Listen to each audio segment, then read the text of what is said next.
started. A couple of announcements. Homework 2 has been graded and you must have received some notification.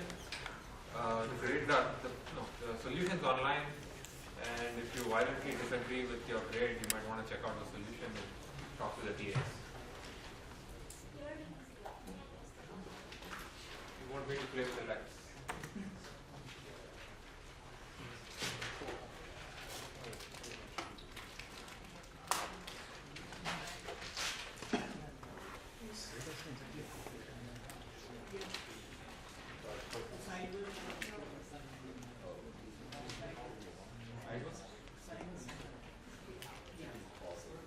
Okay. Is this better? Excellent. So, yeah, homework 2 has been graded and you should have seen the solutions online. I noticed that the strength of the class is becoming lower as the semester grows. I'm not going to make a comment on that. Yeah, well, I know. It's the mid-semester stress. And homework 3, just to remind you, it's due on Sunday, not today. You're welcome to submit it today, I won't complain, but you have till Sunday. Any questions about either one of these announcements? Homework 3 Okay. So, in this BC dimension for union of two intervals, they Yes. have to be non-overlapping? In the general case, yes. Yeah. Without any assumptions, yeah. If they are overlapping, then you're making an extra assumption. If they are overlapping, that's just one interval. So, did you have a question? I have one more. Okay. This is about that bound which we have to prove. Right. Right? So, we have just to prove for 1 plus gamma times error, or we have to prove for the... Only one of them. Yes. There have been some interesting questions about the Chernoff bound. Surprisingly, most of them have been by email, and most of the people who asked the question, I suspect, got the answer even before they asked the question. If you feel there's nothing strange about the bound that you proved, just take a look at it again. There must be something strange, but it's okay. So, so that's a very vague statement, I know. Yes. So in the bound that you prove, compare it with the bound that we looked at in the class, the one that uses Hoeffding bound, and there must be something odd about it. Especially, so I will just tell you what's odd about it. The true error shows up in the bound. Training it. The true error, depending on how you set it up. And I want you to think about whether you know the true error ever. And that's all the hint I'll give.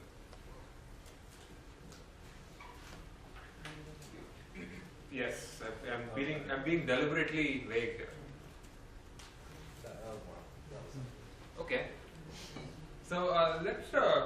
I'm going to start with the last couple of slides of the last previous lecture. It's what looks like a vaguely bluish tinged slide.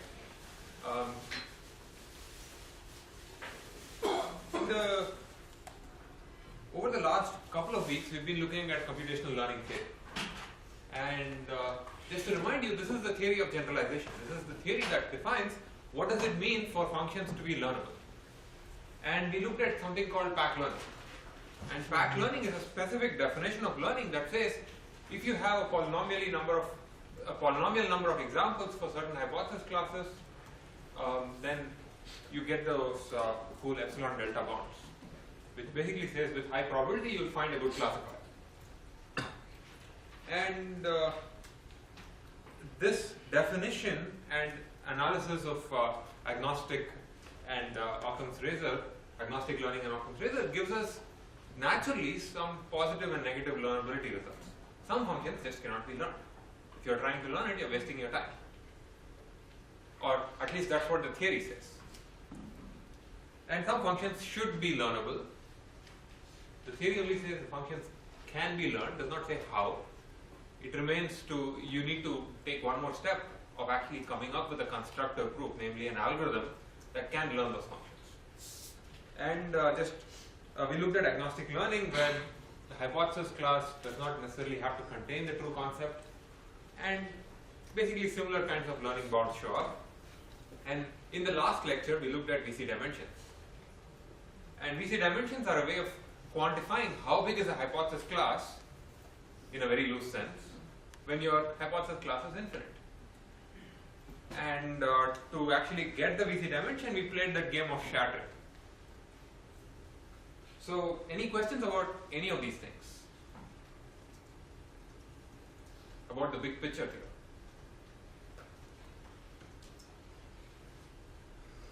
While you're thinking, the last thing that we saw in the previous lecture was, okay, why bother?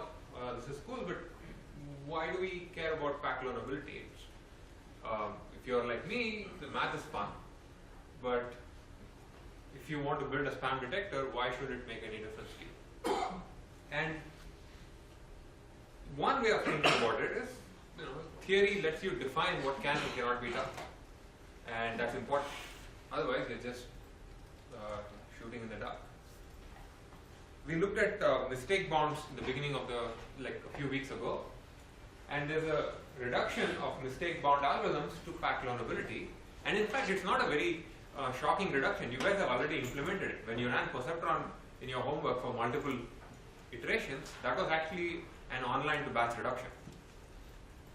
So, and average perceptron, which you've seen but probably not implemented yet, is an algorithm which starts off with an online algorithm at the base, perceptron, does the batch reduction, and then I mentioned that average perceptron has stronger performance guarantees, right?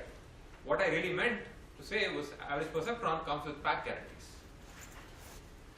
Actually, the voted perceptron comes with pack guarantees, and average perceptron is an approximation of it, with no guarantees, but it works in practice. The other interesting point, so the only reason average perceptron was invented was because of our understanding of pack learning. Until then, we just were happy with perceptron for 40 years, and then we decided that then we came up with pack learning, and the question of whether perceptron can be pack learnable or not came up, and then the voting scheme showed up to answer that question. And so here was an answer. Here was an algorithm that was developed as an answer to is this pack learnable. Other theoretical questions that show up because we are able to actually define pack learning, one of them is this connection between weak and strong learnability. Weak learnability is this case where you have an algorithm, you have a concept, I don't know what it is, but have an algorithm which can give always, it will give you a classifier which is slightly better than chance, only slightly so. If chance is 50%, you'll get half plus, the error will be at no more than half minus gamma for some small gamma. So you have a slightly better than chance classifier. Does this mean the concept is strongly learnable? Now this is an interesting question, and it leads to some, and the answer to that question is what we are going to look at in this class. It's called boosting. And that explains it. And another question that comes up is, we've seen bounds of this form. The true error is less than training error plus some term involving VC dimension. So can I use this to define a learning algorithm, because I care about minimizing true error? So I will minimize this quantity, and which means that this one will get, I'll get smaller true error. I'll find the hypothesis which minimizes the right hand side, which pushes the true error from the top. So that is a very, very strong idea. Strong is, I don't know how you quantify ideas as strong, that's an important idea. And it leads to something called structural risk minimization, which leads to the support vector machine. And it turns out this kind of an idea of minimizing training error plus a term that tries to optimize for generalization can be seen as a broad learning principle which generalizes support vector machines, logistic regression, and many other algorithms. So we'll look at boosting today, and based on some discussions with some of you, I've decided that we won't look at support vector machines in the next class, and instead I want to at least introduce multi-class classification because many of you seem to be using it in your projects. And we'll move to support vector machines after the spring break. Any questions? Are there any doubters about learning theory? Yes. So rather than the generalization theory, is there any other theory that is more powerful or kind of different that talks about how learning is possible? Yeah, the other important style of analyzing learning is the probabilistic story. When you come from a Bayesian perspective, for example, I don't know what the classifier is, but I want to, I don't know, you think of these hypotheses not as functions, but as probability distributions over the output space. And then you can apply standard results from probabilities and you'll get, it turns out, what is fascinating is there is this neat convergence of all these theories under this structural risk minimization principle. And we'll actually talk about probabilistic models right after SVMs. So one thing that, for example, you said that the average perceptron does not come with any guarantee, but in practice it works. Yep. So it means that the theory cannot provide any guarantee, but when in practice it works, it means that there is some kind of... Oh, there are many things where we don't know, we don't have theory for. It's laughable how little we know. Average perceptron is one of those things where it's just one example of that. There's a lot of work to be done in theory, for sure. I'm not saying, which makes life interesting, so I'm not going to complain about it. So, let's talk about boosting. Did someone? So, in fact, I've decided to club together two ideas in this lecture, boosting and ensembles, because they're kind of related, and it's good to think of them as, in fact, boosting is an instantiation of an ensemble. So, for those of you who came late, announcements again, homework 3 is due on Sunday, and homework 2 has been done. So, today's lecture is going to be about 3 things really. I'll talk about what's boosting, and I'll formalize that question that I just mentioned that came from the theoretical side. And the answer to that question basically is an algorithm called AdaBoost. Does weak learnability imply strong learnability? Answer, yes. Here's an algorithm that will do it for you. That's AdaBoost. And that will take most of the lecture, and if there's enough time left, we'll spend some brief amount of time on ensembles. So let's talk about what is boosting. Very loosely speaking, it's a general learning strategy. It's a meta-algorithm, if you want, for constructing strong classifiers. And the input to the setup, to the setting is you're given many weak learners or weak classifiers, possibly infinite. And you can even think of features as being weak learners, and I'll give some examples in a bit. And from the historical perspective, boosting comes as from this paper. An answer, or at least AdaBoost showed up. No, not AdaBoost. An earlier version of the boosting algorithm showed up in this paper called Strength of Weak Learnability, and I'll talk about the history of this very briefly in a bit. And you'll see this guy's name show up a lot. He's an important character in this story. Boosting is also not just from theory is nice and all that, but it's also very it's useful practically. It's a way of creating a strong learner using only rules of thumb, and more broadly speaking, it's a way of averaging out or somehow creating a consensus classifier from many rules of thumb. And among the different ensembles out there, this is probably the one that comes with the strongest theoretical guarantees. And it, again, has been studied from many different perspectives, Today I'll only present one version of the story, and once we go to the risk minimization idea later on, we'll revisit boosting and we'll see that boosting is also an instance of that idea.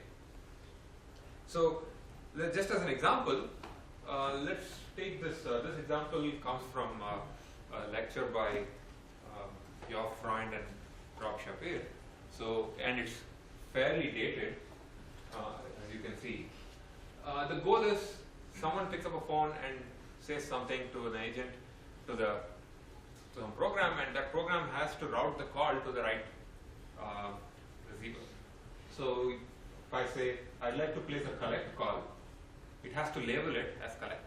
If I say operator, there are these things called operators which used to exist at a time when most of us did not exist. So if I pick up the phone and say, operator, I need to make a call but bill it to my office, it has to be something called third number. I'd like to place a call on some credit card, then it's a calling card. So it's basically classification. You're given some input, some text, and outputs one of these labels. An important observation that shows up in this problem, in many problems in NLP, computer vision, is that very often we can come up with rules of thumb, just weak classifiers, if you will, that are correct but do not have good coverage. So one rule of thumb could be, if the word card occurs in the text, then label this thing as calling card. Thing is, there are so many rules of thumb. I can create an arbitrarily large number of rules of thumb. So how do we combine all of these into a single decision? This is one way of thinking about boosting. This idea of combining rules of thumb into single classifiers. And I just want you to, in the back of your mind, I want you to think of these rules of thumb also as features. Effectively, this could have been a feature. Does the card occur in an utterance or not? That's a feature. But for the purpose of this lecture, given the historical context in which this thing is used, we'll call them rules of thumb or weak classifiers.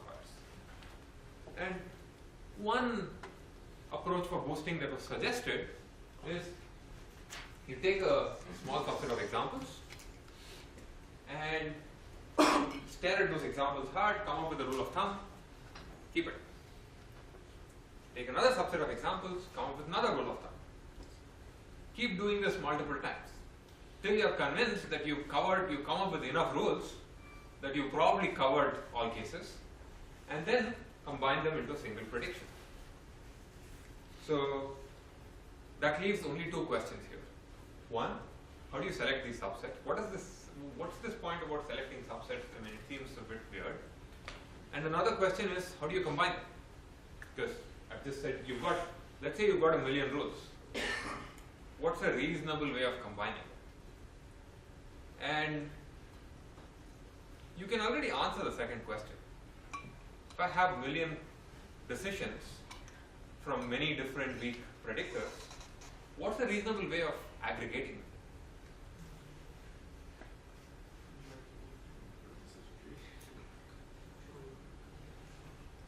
A lot of people are murmuring, so let's say one. Yes. Majority vote. Majority vote. That's the principle that modern society is built on. So, in some sense, the most easy answer there is majority. I have all these rules, most of them are somewhat correct, let me add them up and take the average and hope that it works. Chances are it may not, because if each rule is if each rule is tailored to one example, almost every rule will predict false at all points in time, if you're thinking of binary classification.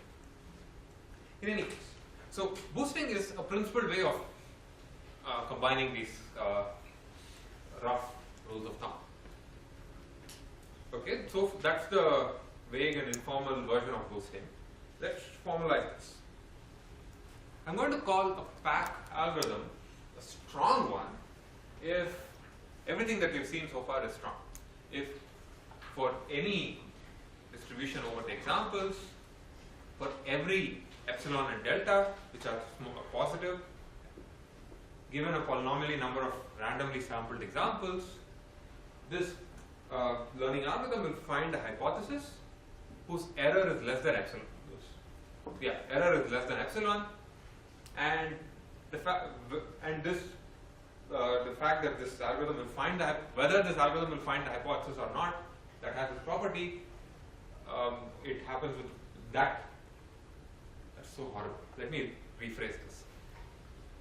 You have a training set which is sampled randomly from some instance space, and you have an algorithm, and I'll call it a strong fact algorithm. If for every epsilon, as small as it might be, your learning algorithm with high probability greater than 1 minus delta, will find a hypothesis whose error is less than epsilon. This is what we've seen so far.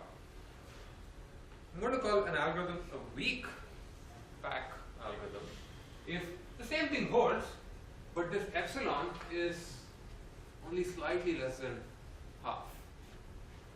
Assume that it's binary classification and uniformly distributed stuff, but slightly less than chance. Yes.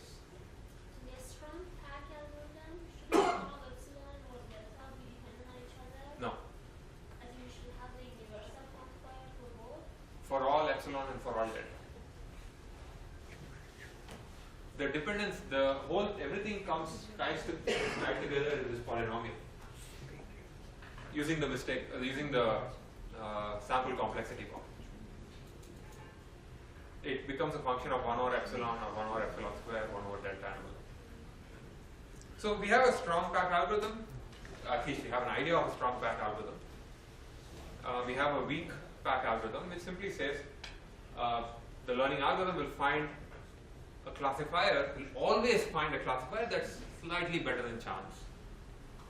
Now a natural question comes up. Let's say I have a weak pack algorithm for some concept class. I'll call that concept class as being weakly learnable. If I have a strong pack algorithm, I'll call it a strongly learnable.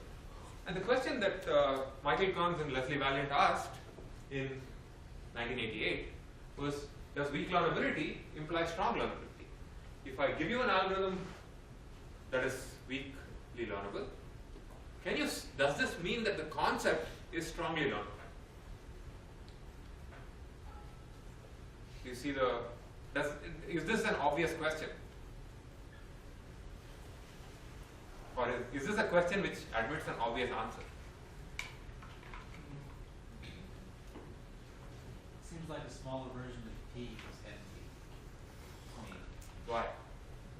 I'm trying to say if we can get a slight improvement on the learnability, does that mean we can eventually get a good learnability? That's a wonderful question. That's a wonderful thought, simply because I'm going to interpret your observation as it seems like a very difficult. It's not a really important question. Seems like an important question. Yes. We have an answer. Huh? Well, we have an answer, so we know. Yeah, you have the answer. I gave away the punchline because this is not a comedy show. But the point is, it's not, this is 1988. This was around the time that pack learning was defined, and in fact agnostic learning was roughly defined at the same time.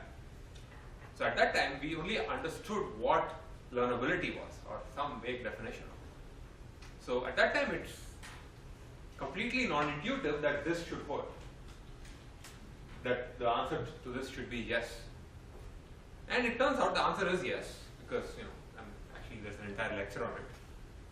But let's go through the history of how this showed up. So the question came up in 1988, and Rob Shapiro, in that paper that I mentioned, The Strength of Weak Learnability, came up with the first boosting algorithm. By the way, this idea is called boosting. You have a weak algorithm, weak learnable, weak pack algorithm, and you boost it to make a strong pack algorithm. And the 89 paper showed a first stab at this, which basically called the weak learner a few times and did something with it, and it worked, and effectively it answered the question in a constructive way.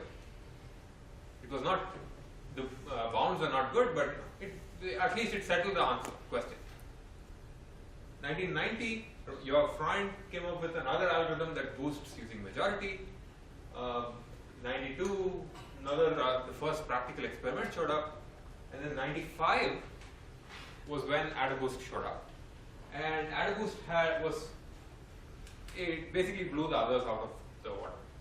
So it eventually, after this, AlgoBoost was followed by many papers which analyzed it. They showed that it has a statistical interpretation, it has a learning theory interpretation, it can be framed as an optimization problem. There are many different aspects to it. It also had many practical applications. And also, Freund and Shapir got a Gödel Prize for this, which is not a bad thing to get. So there's a lesson here somewhere for PhD students. You frame a problem, answer it, and get to the bottom, and then win a Gödel Prize. So that's the story of the algorithm. I have not spoken about anything technical other than a definition. But are there any questions here? Yes. On the previous slide, what was the 1/2 minus gamma? So if this thing here, Yeah. this says epsilon is an error, right? Epsilon is an upper bound for an error. If the error is more than 1/2 minus gamma, and gamma is let's say positive number, less than 1/2, that means the error is, all you know is that the error is better than chance, right? So if you toss a coin, let's assume that everything is uniformly distributed, the positive and negative classes are equal. If you toss a coin, you're going to get half the error. And if you believe that the error is less than chance, that means the error should be less than 1/2. How much less than 1/2? Yes, some gamma. Should the inequality be the other way then? Sorry? Should the inequality be the other way? Hmm? The upper bound is half. The upper bound on this thing is 1/2. That error can be at most chance.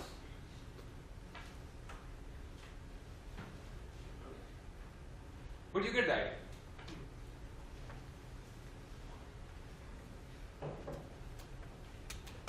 So that's the story of boosting.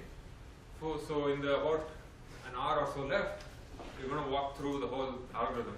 I'm not going to prove that that it works. I'll just state the theorem and point you to the proof.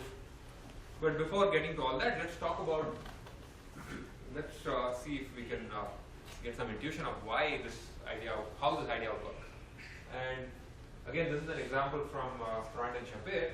Let's say you're given this data set with 10 examples, and our weak learner is an axis parallel line.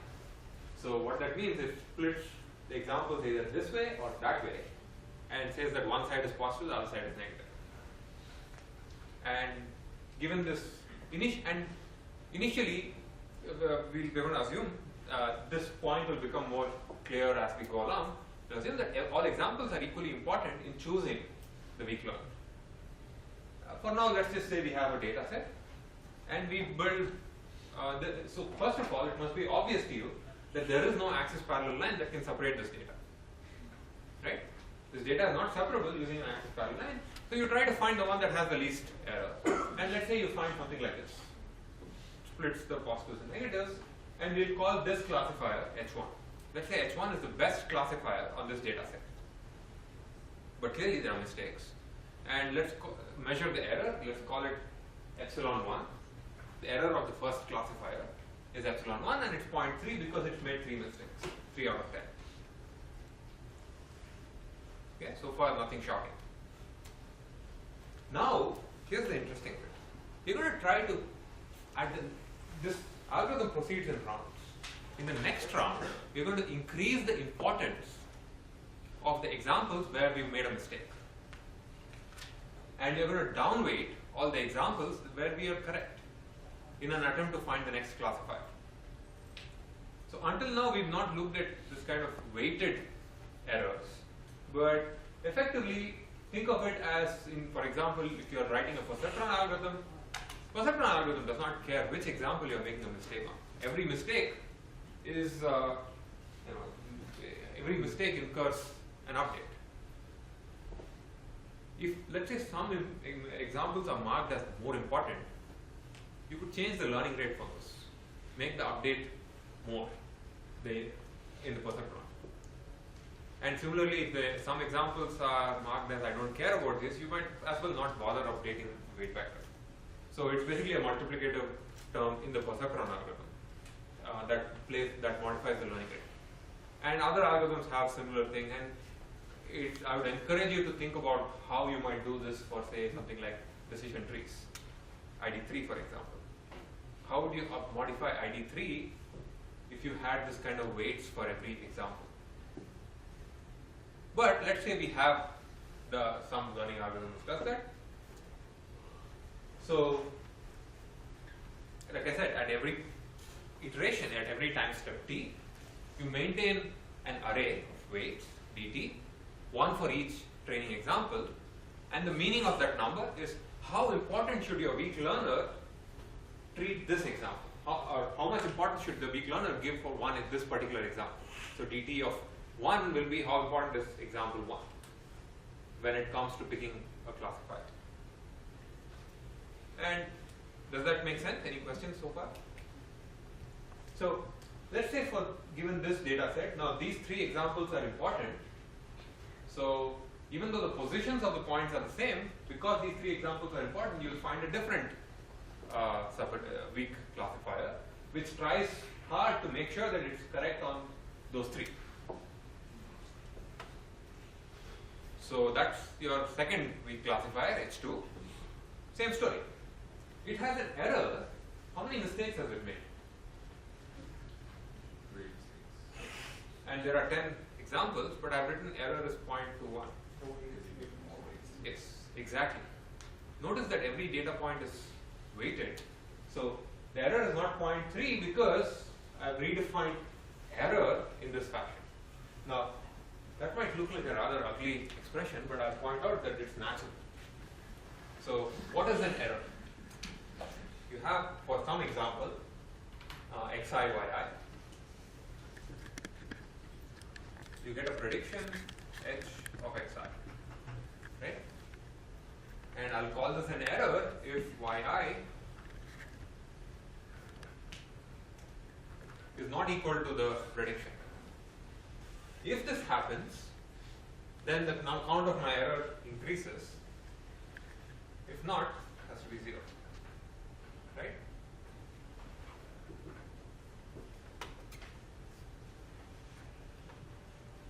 Now the total number of errors is simply the sum of this thing. But you've seen this multiple times. We can rewrite this as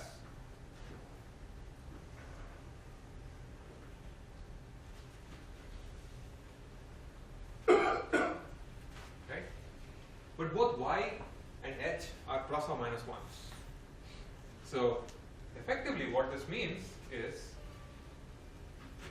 the following.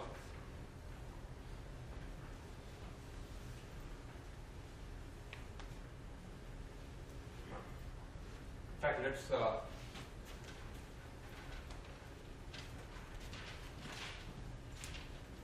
no, they've taken away the eraser. So we've got one whiteboard worth of.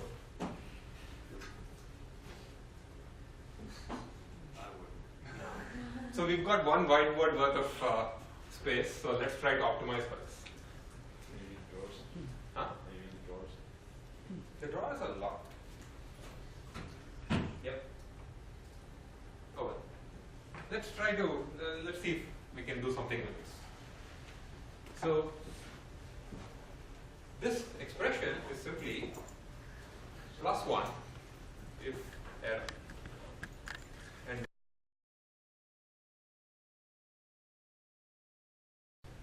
right? And I just add all of these up. So notice that here error is plus 1 if they are not equal. If I add all these terms up, I'll get let's say this term is this. Get an eraser. How do you manage that? Magic. Yeah. Thank you so much.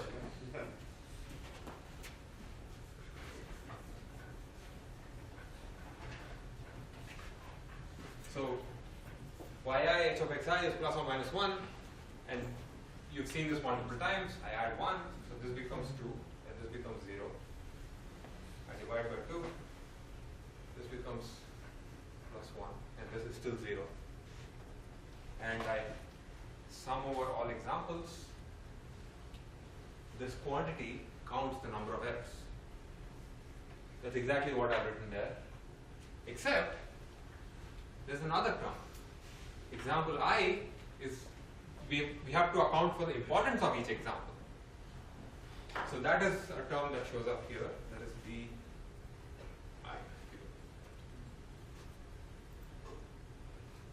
Does that seem reasonable? Does that definition of error do? I'm going to call this, for the rest of this lecture, I'm going to call that the weighted error. And this is the reason we get. So some examples are worth more than others in defining the error. So one that is weighted lower will contribute lesser to the error.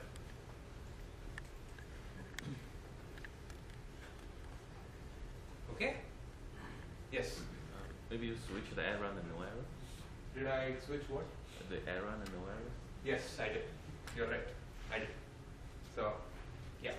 And this will become a minus. And the rest of it shows up. Yeah. So just to confirm, each point has its own D value, and at this point, 3 of them have the same one, and the rest Yes. are 1. Yeah. No, not one. You downweighted them. They were downweighted. So the ones that you got correct were downweighted. The ones that you got incorrect were boosted. Not boosted. In this case, you just call it promoted. You boost classifiers, you promote examples. So for summing up all the weights, are we possibly getting too big? Are we possibly getting too big? That will happen only if the sum of all d's is unbounded. Assume that the d is a distribution. If the d is all the d's i's add up to 1, then this can be at most n. In fact, AdaBoost will by construction will make sure that all the di's add up to 1.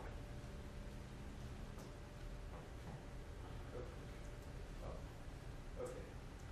You don't look convinced, so It just seems like if I made a mistake twice, then I've raised the importance twice, and so both of them are over 0.5. Or so it depends on how you do the promotions. yeah. If you make sure that the total weights for over the training set, the sum of di is equals 1, then you are basically taking mass from the others and adding it into this one. Okay, so you just have to be careful with how you set. And the algorithm takes care of it. At least the way I present it, you'll see that di's will add up to 1. So in any case, where were we before? Yes. So in each iteration, we keep the weights, the DIs from the last stage and change that one, or just we throw them away and You update them. You update the weights. so at the first we start with same weights for all of them. Yes, and then yes, after- yes. So where were we? We were in the round 2. We just finished round 2, and we got a hypothesis, which this. And let's just keep it. And we do this game of promotion and demotion. And now the 3 things that were wrong are promoted. Everything else is demoted, and you get a new data set. Actually, you get the same data set with a different weight. And let's remember H2, and now try to find another hypothesis. So we play the same game again. This time, let's say you find another one, and you compute its error, and same story, and you remember that hypothesis. And this can go on forever, but we don't have forever, so let's stop with 3. At the end, the final hypothesis is a combination of these 3 hypotheses that we've seen so far, and they are weighted. Each function, each hypothesis is weighted by some alpha.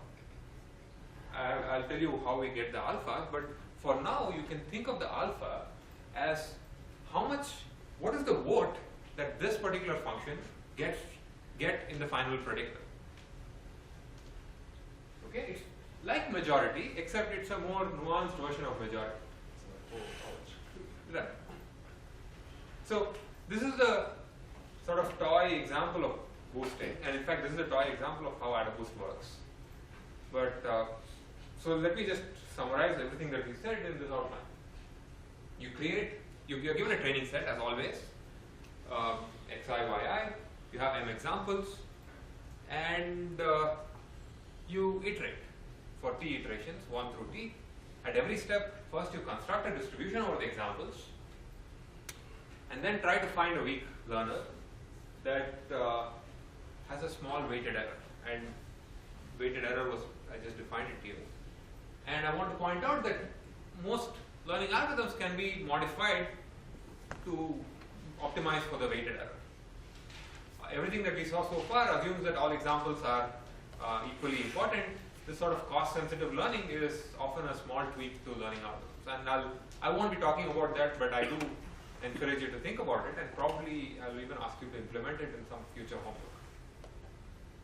So you get these t hypotheses, and you just combine them. So I said I'm not going to talk about this. That only leaves 2 other lines in this algorithm, which is what need to be filled out. How do you construct this distribution over or weights over training set at each iteration? And how do you combine them? If I give you those 2 things, you basically got the entire algorithm. Of course, you also need to a theorem that says that this is a reasonable thing to do. So that's what's coming up next. But before that, any questions about the story?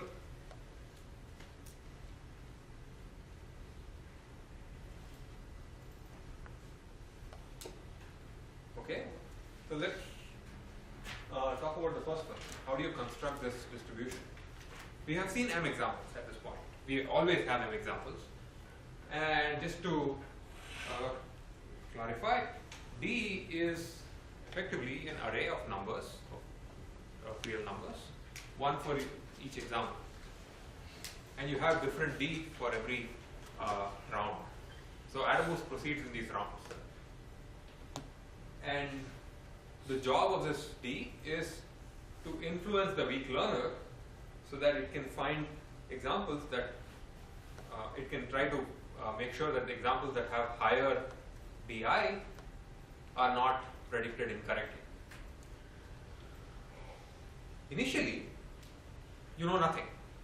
So you just assume they're all the examples are equally weighted. So you set D1 to be 1 over m. After, say, t steps, what do we have? We just got a weak classifier, ht, and we know what its error is, epsilon t, the weighted error. And we also have the dt that was used to construct the weak classifier. These are the 3 things that we have. And what we want is all examples that were incorrectly predicted by ht should be promoted. All examples that were correctly predicted by ht should be demoted. That's how we construct the next dt. In practice, actually mathematically what that ends up being is the following. In fact, since I have an eraser,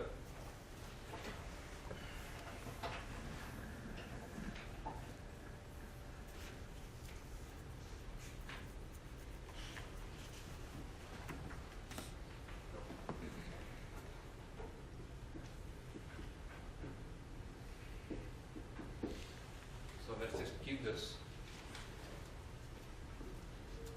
At the ith step, what you do is effectively you take the you define it to be the following.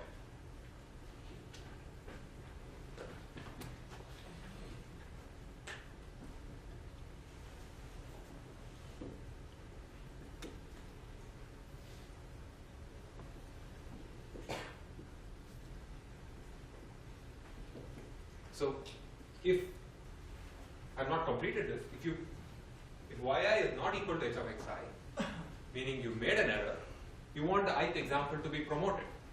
So what you do is you increase its weight by saying it's e power minus, did I say alpha? No, it's e power plus because alphas are positive. Or let's say it's proportional to, and then in this case it's minus.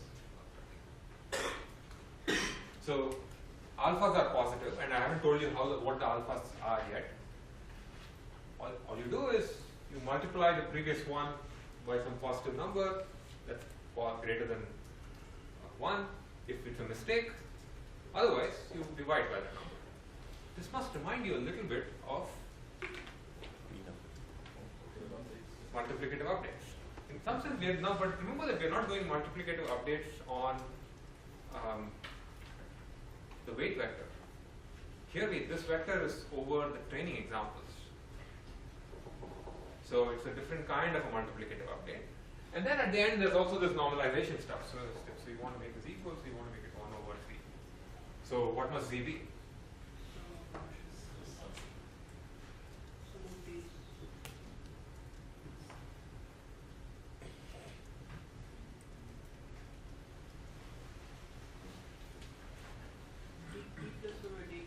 dt plus 1, because you want this one to add up to 1.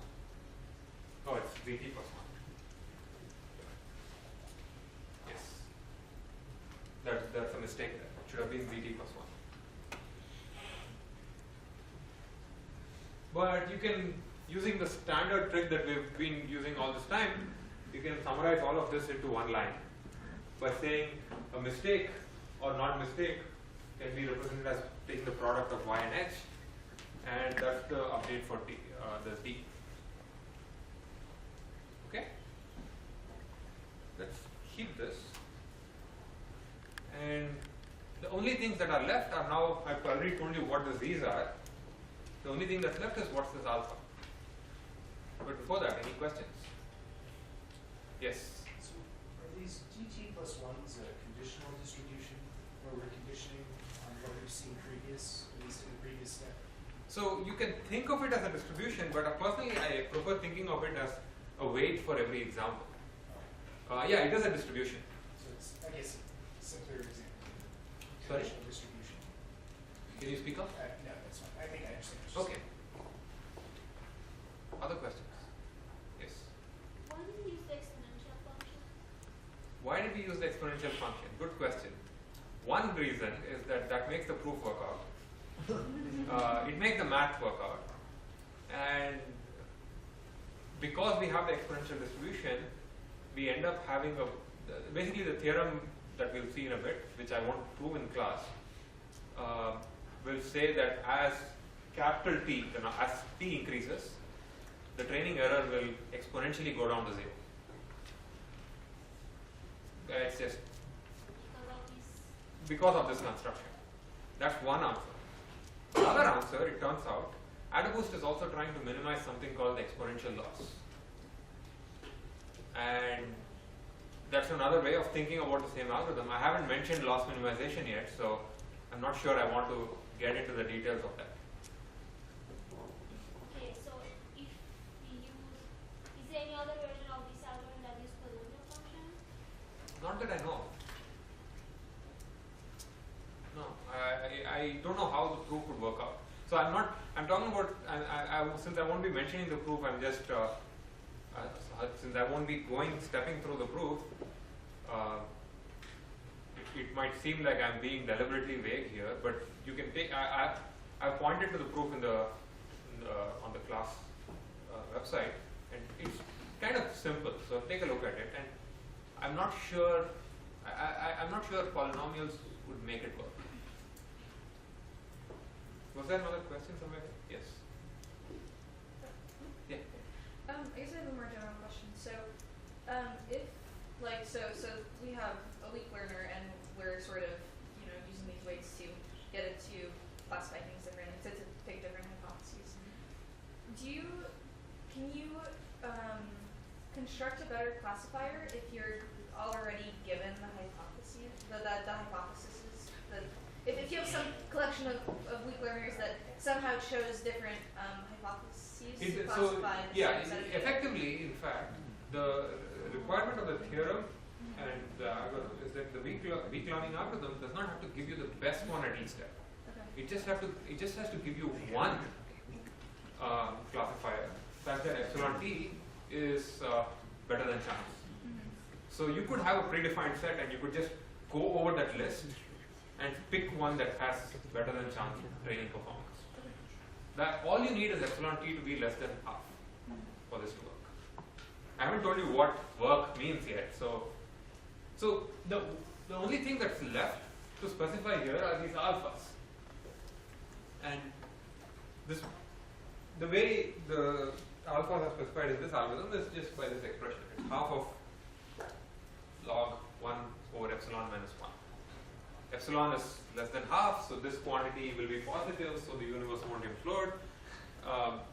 But if for an example that is, and you also know that alphas are,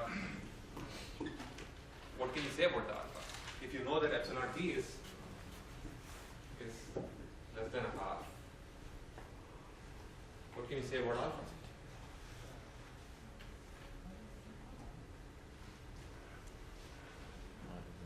Is it greater than 1?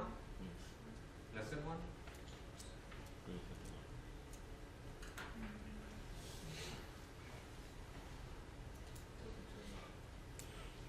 1/2 and 1. Why? So your log will be some small number. Well, depending on your, well, so it would be like maybe you have like 2 or so. Log that times 1/2. So this is, for now let's assume it's log to the base, well it's log to the base e. It can be negative, yes. It's larger than like Can it be negative? Can it be negative? you cannot. Can it be negative? Yeah. Why? Because epsilon is less than or half. Epsilon is less than a half. So 1 over epsilon minus 1.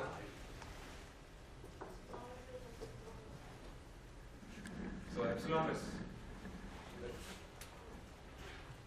if your epsilon is less than half, 1 over epsilon is greater than 2, that minus 1 is greater than 1, log of that will be greater than 0. It's positive. What we can say for sure is that alpha t is always positive. That's all we know. This is less than 1, right? Is it less than 1? Yes, because epsilon is also less than, there's a lower bound on epsilon.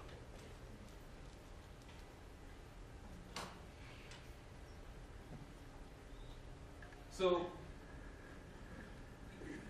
these alphas, by the way, in the final construction are the same alphas that weight classify this is the vote that ht gets in the end, in the final construction.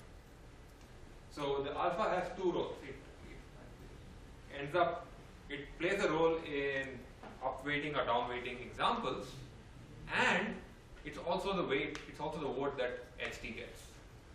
So this is how you end up, so let's go back to the outline. What I just spoke about is this first step. How do you construct this distribution? Using this kind of a multiplicative update for the example weights. The other thing that's left is how do you construct the final classifier, and I've already told you what it is. After t rounds, you have t different weak classifiers, h1, h2, h3, and for each of them you have an alpha t. And notice that the weak classifier is also a classifier, right? It also takes an example and produces a plus or minus 1. You can think of it as a classifier, you can think of it as a binary feature, it doesn't matter, but it's a function that takes an example and produces a plus or minus 1. The final, by definition, the final classifier will be the following. It's just the linear combination of all those things and take the sign. Okay, so effectively it's a vote.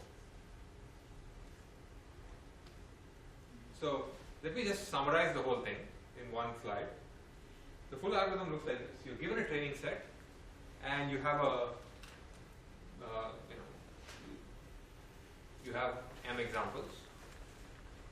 You initialize the distribution over the weights to be uniform, or the distribution over examples to be uniform, and you just iterate. At each step, first you find a classifier that you try to find a weak classifier. That is, you find a classifier that is slightly better than chance, according to this weighted classification error. And then you compute its alpha using that expression, and you update the weights for each example. You repeat this t times, you get t weak classifiers and t alphas. You combine all of them at the end to produce the final the strong classifier.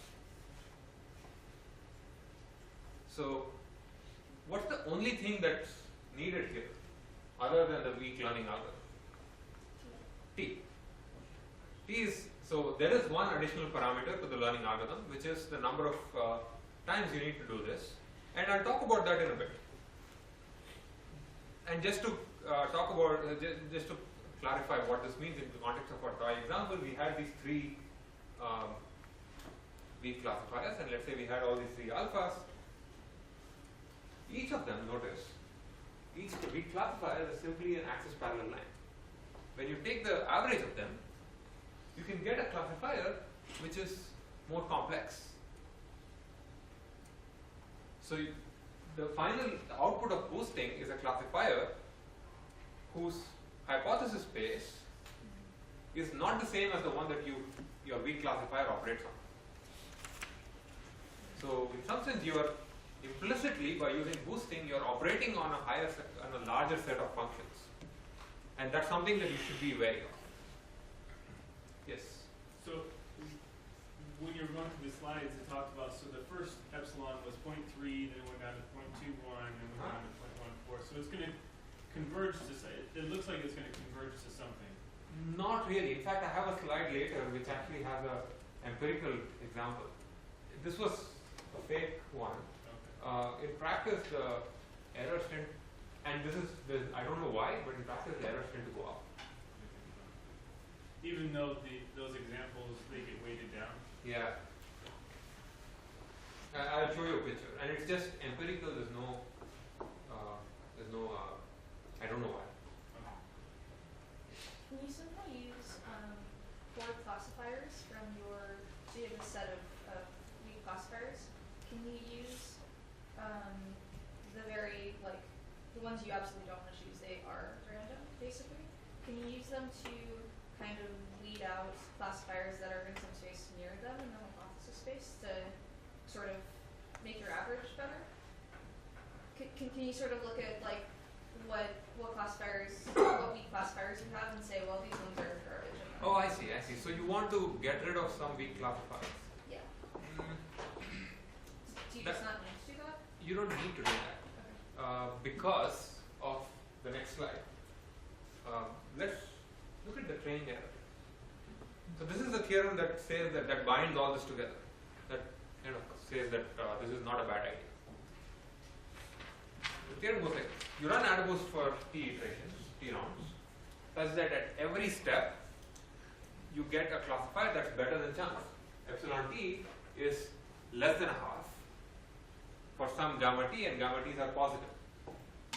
Let's say the worst case, the one that's closest to chance, is gamma. So let's say gamma is the lower bound on all of them. Oh no, did I say closest? Yeah. The lowest of these things. The smallest gamma t, let's call it gamma. The theorem says the training error of the final classifier, not any of these individual ones, the training error of the final one is bounded by this expression which is exponential in gamma square and exponential in t. What does this mean? But even before that, remember that for this theorem to work, the important condition is that we have a weak learner.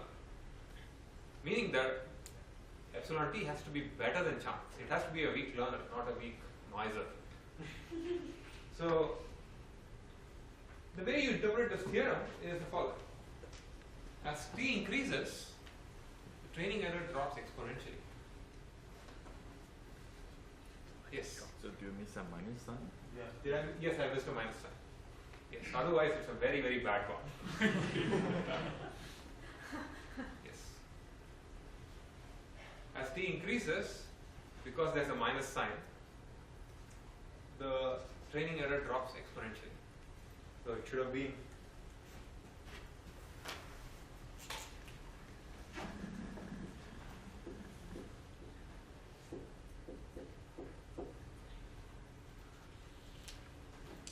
I have a question. yes. So this weak learner is with respect, it it's a general thing or it's with respect to the given problem? It's with respect to your given concept class.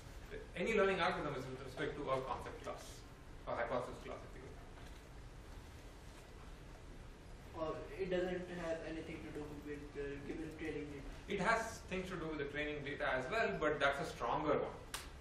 If you have a weak learner for concept class, then it's for any training data. So that's the best you can say very often. Yes? So does this theorem say that, for example, when you want to do regression, instead of going for a polynomial kind of thing that just divides itself, just use a linear thing and redo that, and because the error drops exponentially when you do this, then it is better to do in that way instead of finding a polynomial kind of classifier.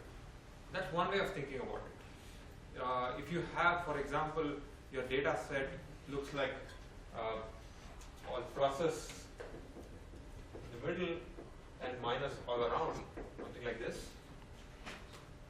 Your weak learner, you can use perceptron to find a weak learner. It will find a line, it will find another line, it will basically draw, find a shape like this. Because then outside is all negative, inside is all positive, and when you take the average of all of them, you will get something that's like a polynomial, like a polygon. Yes? Does order of iteration matter? No. And in fact, the proof for this is actually rather simple. I would very strongly encourage that you should look at the proof. In fact, I'll almost demand that you look at the proof because it's rather simple, and looking at the proof, you'll see why these weird choices for alphas and the D show up. The proof ties them all together. And I really don't want to go through it in class because I want you to understand the theorem and get a flavor for it. And going through proof, it's basically simply algebra. Yes? How often do we overfit? Excellent question. In fact, let me throw the question back to class. What's the problem with this theorem? Or do you see a problem with this theorem? Yes? How long does it take to generate a hypothesis, a classifier? What do you mean, how long? Like, is that an easy step to do? Oh, it doesn't matter. I mean, you can, it works for I would say it's better if that's easier. Because, in fact, if your weak learner is actually not weak, this tends to overfit much more. But there's a fundamental problem here. Okay, I've got some. There's a fundamental problem here with this theorem. Think of what we want from batch learning. Do we care about the training error? What do we care about? The generalization error. So what's wrong with this? Well, other than the fact that everything's got a shadow.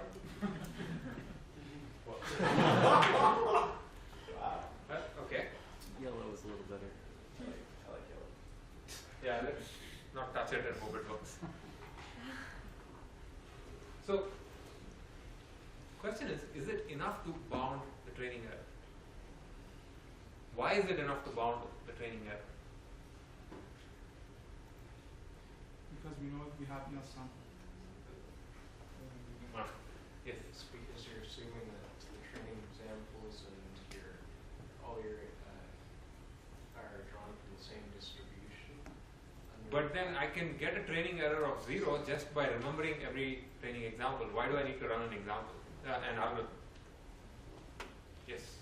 And you had that inequality that the true error is less than. That's the one. So you have in agnostic learning, remember, true error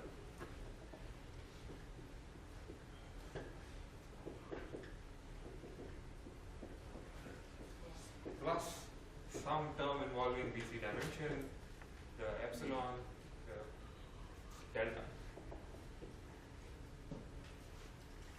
If we push this thing to 0, and this thing is really a function of the concept class and all those things, we might be able to get a handle on the true errors. That's the hope here. That's the hope, really. But in fact, let's look at some plots to see if this happens.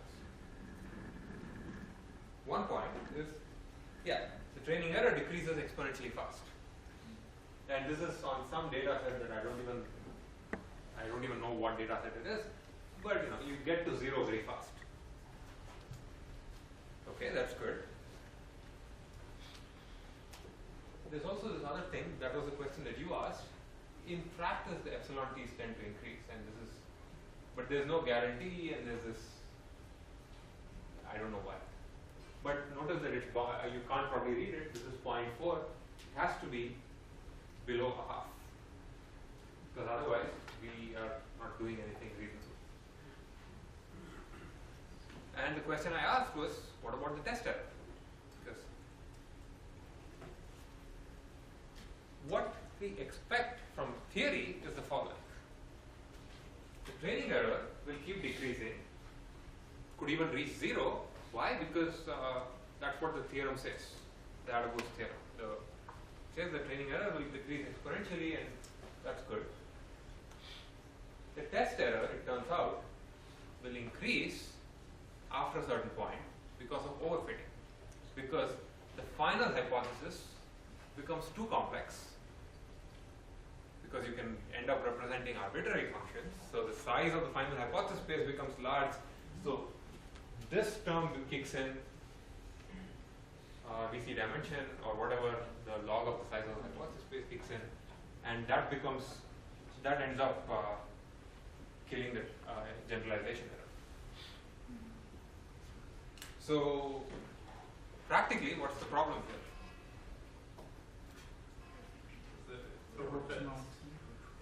So how do you know how to find a good T? If we lived in a perfect universe, we'll stop training right here. But then that requires us to be able to measure the test error. But then in practice, something very weird happens, and this is a plot of train and test error. Red is test, blue is train.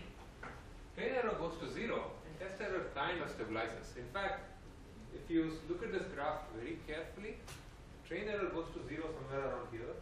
The test error drops a little bit even after the training error goes to 0.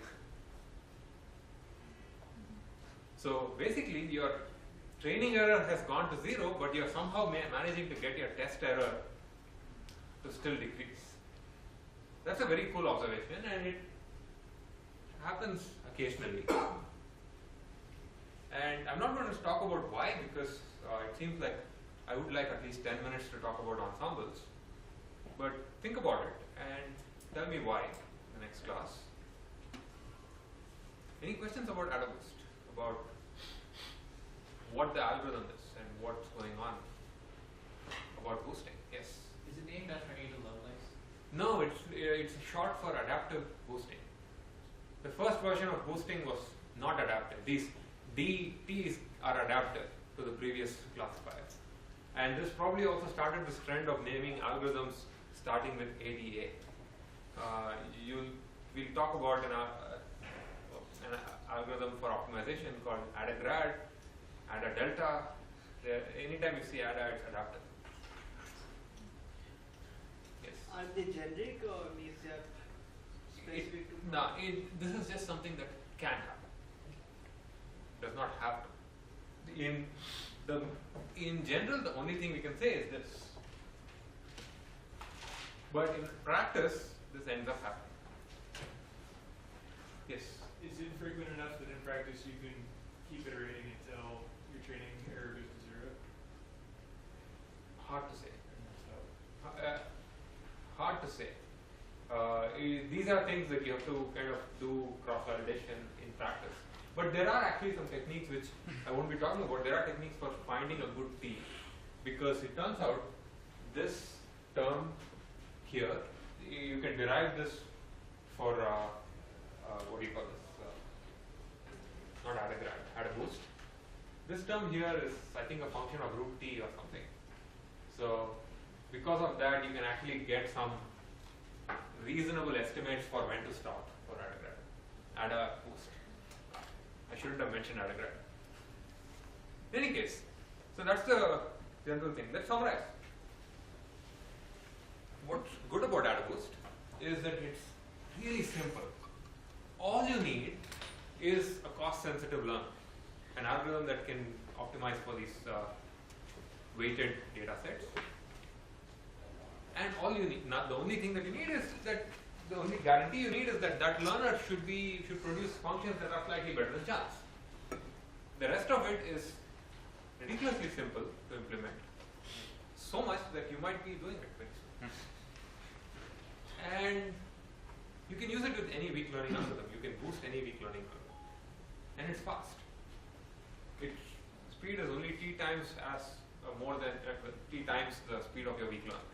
And if your weak learner is really fast, you're done. There are some caveats, of course.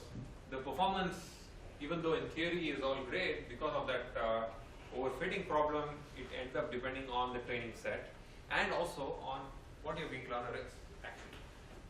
If your weak learner is too complex, it might end up creating the edge final might end up becoming too complex and you might overfit your data. If your weak learner is too weak, then you will underfit your data because you will not be able to represent it. Even your edge final, even the complicated function may not be good enough to separate your data. It happens. But here's an important thing that you should know. Empirically, there was a paper in 2005-06 by Rich Caruana and his group that they tried out, I think, 8 or 9 different learning algorithms on, I think, dozens or hundreds of different data sets. And it turns out that consistently boosting decision stumps, not decision trees, boosting decision stumps was the best algorithm if you have small number of features. So if you have, like, say, about 300 features, decision stumps are decision trees whose height or depth is limited to 1. And running AdaBoost, where using decision stumps as your weak learner, and you know how to train a decision stump. Do ID3, stop at the first step. That's it. And once you stop at the first step, use majority labels for the leaves. That's a weak learner. And the message is, if you don't know anything about your problem, and somebody says, I need a learning algorithm and I have only about 300 to 400 features, give me a learning algorithm. What you could suggest is use boosted decision stumps. Very easy to implement, and it's shocking how good it was in that paper. Questions? Yes? What is the meaning of 2 weak? You mean the gamma is, for example, very big, but 2 weak? Yes. Yes. Yeah, that's just a... Quantified? It's not quantified. It's if the gamma is too small, the gamma is too small, the bound becomes, you will never get to zero training error. The gamma is too small, you are basically half minus a very tiny amount. Notice that the bound here has a gamma square term, there should be a minus, and so you'll never really get a good classifier.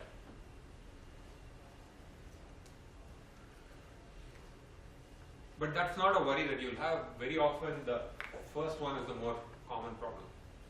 Overfitting is way more common than underfitting, and that's because we tend to overthink problems. Okay, so let's was there another question? Yes. I have one. So it looked like it's a function of your best gamma.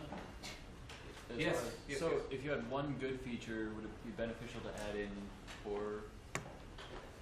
Good question. The bound there is a function of It seems like it would be more beneficial than just a single feature, or just a single hypothesis to add in. basically, yeah, and then you get some small changes from the other ones, hopefully. Yeah, you're right. Okay, so in the 5 minutes that are left, I'm going to quickly go through the general class of our learning algorithms called ensembles. And in particular, I'll just go over boosting again and introduce 2 meta-learning algorithms called bagging and random forests. In general, an ensemble is exactly what the name suggests. You train many, many classifiers and pool all their results to make the final prediction, just like we did for boosting. And it so happens that these tend to be really robust. Just as an example, the Netflix challenge for $1 million was an ensemble of some giant classifiers. It was, I think the name of the team that won the challenge was the ensembles. And it just works better in practice because every learning algorithm has different strengths and you need to pull them together in some reason. There are many different ways of creating ensembles. It's in boosting, where in particular this is roughly add a boost. You initialize by weighting all examples equally, and you do this iterative process where you train cost-sensitive classifier, and you play the game with the weights. You do this hundreds of times. Basically, you're averaging hundreds of classifiers, and you return this final classifier, which is a carefully created, constructed output. Every weak classifier has a specific weight. It's not just majority voting. It's every weak classifier has a weight alpha, which comes from the algorithm. And there are many different theoretical interpretations of boosting. I'm going to skip this slide mostly because I just have this here for your information for later. Boosting has been studied from many, many perspectives. Statistical, optimization, from the learning theory perspective and so on. Another algorithm is bagging. Bagging is very simple, and in fact it predates all of these things. Those of you who are familiar with statistics, this has strong connections with bootstrapping. The bootstrap, actually. You're given some training set with M examples. You pick a subset of the data of size M prime. With replacement, you just draw a subset, train a classifier, keep it. Draw another subset, train another classifier, keep it. So you do this thousands of times, you get 1,000 classifiers, you just take the majority vote. That's it. Very simple. And this is also fairly robust. And in fact, effectively what you get is you get multiple different versions of the same predictor because it becomes robust to noise by taking multiple subsamples. And there's a lot of stories about. It seems that for both for classification and regression problems, using trees and bagging trees gives very good performance, and again, just a practical point of view. And really the reason this works is because if your prediction, if just changing the training set a little bit gives you a very different predictor, suppose, because your training set is not uniformly drawn, not sampled randomly, just you created it somehow and so on. Those are the cases when bagging will really help, because it nullifies that instability by doing this multiple times and taking a vote. Just an example, you can, since you know decision trees, you can bag decision trees. What do? You draw T subsamples of the data. Bootstrap samples are is the technical term for when you sample with replacement, and train T decision trees using your favorite algorithm, and just average the prediction. Here I have got an example where the prediction of the decision trees are real value, just to show you that decision trees can also predict real value things. And just as a final thing, another ensemble algorithm is called random forest, which is really bagging plus plus, where you sample a set of data points and also sample a set of features and use only those features to train a tree and do this multiple times. So the hope is that you're robust to feature noise as well. So let me wind up.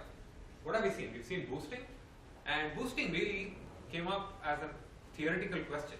Does weak learnability imply strong learnability? Answer is yes.